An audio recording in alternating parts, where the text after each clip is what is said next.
Merci. Bonjour à tous. Je voudrais, avant d'en arriver aux conclusions de l'Assemblée générale, peut-être faire un petit rappel de ce qui nous a emmenés à avoir cette Assemblée générale extraordinaire et modificative.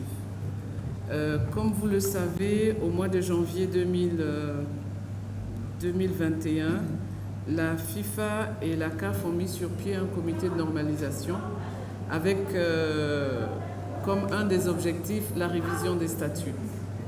Et la révision des statuts dans un esprit d'ouverture démocratique de la gouvernance des associations locales, mais aussi dans un esprit d'introduire un peu plus d'éthique dans le football.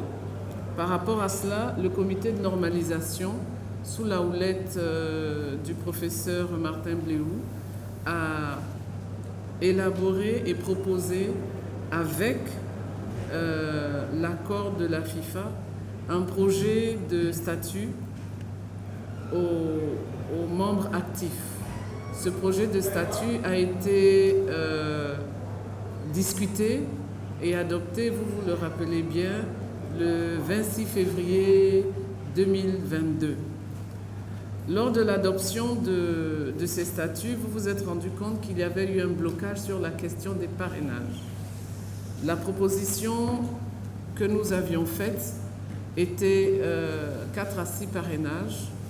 Et devant le blocage de l'Assemblée, nous sommes arrivés à un compromis. Ce compromis qui disait 8 parrainages au plus, avec catégorisation. Évidemment, cette disposition qui avait été prise par les membres ne reflétait pas l'ouverture démocratique de la gouvernance que la CAF et la FIFA souhaitaient. Et nous avons donc reçu un courrier nous demandant de ramener les parrainages à 4 maximum et sans catégorisation.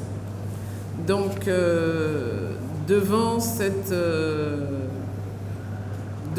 nous avons dû arrêter le processus électoral qui avait été entamé et nous sommes revenus aujourd'hui pour adopter la modification de ces statuts qui aujourd'hui consacrent que pour être candidat, il faut déposer sa liste de membres du comité exécutif et 4 parrainages des clubs au plus, 4 parrainages sans classification. Donc aujourd'hui, quelqu'un qui veut être président de la FIF, il a besoin juste de 4 parrainages. Ça peut être 4 parrainages de Ligue 1, 4 parrainages de D3, 4 parrainages de D2, mais c'est juste les 4 parrainages. Et je voudrais rappeler, comme nous l'a si bien rappelé le professeur, le parrainage est différent du vote et le parrainage ne signifie pas non plus légitimité. Donc aujourd'hui, en Assemblée générale, nous avons adopté à l'unanimité des 81 membres et donc des 132 voix, je crois. J'ai plus mes papiers devant moi.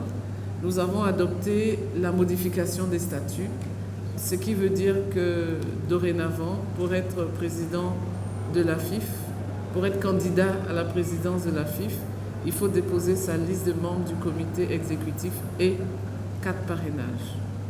Voilà, voici les conclusions.